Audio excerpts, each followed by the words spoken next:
common statistical measure is called a median. It's the middle value in a range of values.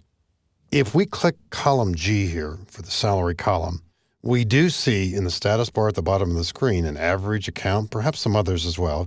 Keep in mind that you can change what's being displayed here if you right-click and then consider checking or unchecking the boxes in this area right here. And if we wanted to write a formula, we could certainly do that as well to reinforce this. But median isn't found there. Recognize also, if you go to the auto sum button, click the drop arrow, we don't see it there either.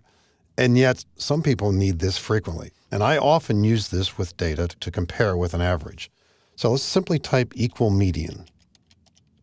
And because we're concerned with the data in column G and nothing is there but salaries, we can simply click column G and quickly get an answer.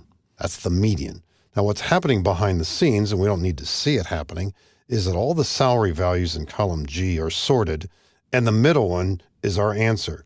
Now, if there's an even number of them here, the two middle values are then averaged, and that's how we get our median. It's valuable at times to compare it with an average because sometimes an average is skewed by the fact that you got an extremely high number or low number that pulls it one way or the other. So not that we necessarily need to use it here, but if we did, we could simply click the drop arrow next to auto sum, choose average, click column G, and possibly contrast the two.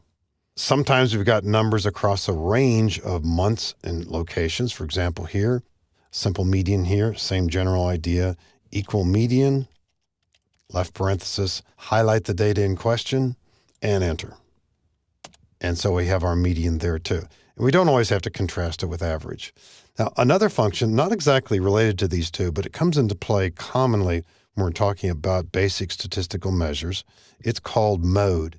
And it simply tells us which value occurs most often within a given range. What's our most common job rating? Equal mode. Left parenthesis, we'll simply click column H. There it is. 5 is the most common rating. Now that may or may not be a fair assessment of the data, but it gives us some information. What's the most common number of dependents that our staff has here? We've got quite a few people here. So we could simply take this and redirect it. Instead of column H, we'll just click on column C. The most common number of dependents based on our employee list here is 2. So valuable functions to be sure. Median perhaps a lot more important for most people than mode. But nevertheless, these are functions that are easy to get to and are frequently used in Excel worksheets.